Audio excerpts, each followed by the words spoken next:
মোৰ জীৱনৰ তৃতীয় অধ্যায়ৰ পৰিসমাপ্তি।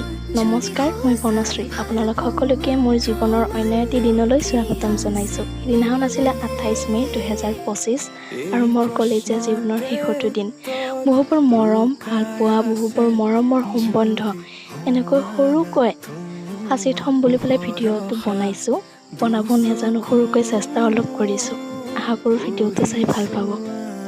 যদিহে ভাল পায় প্লিজ লাইক আৰু কমেণ্ট এটা কৰি দিব। আজিলৈ বিশেষ একো নকওঁ। ধন্যবাদ।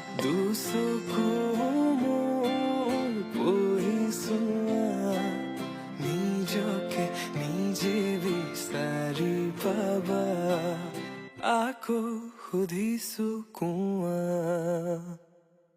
যদি কবি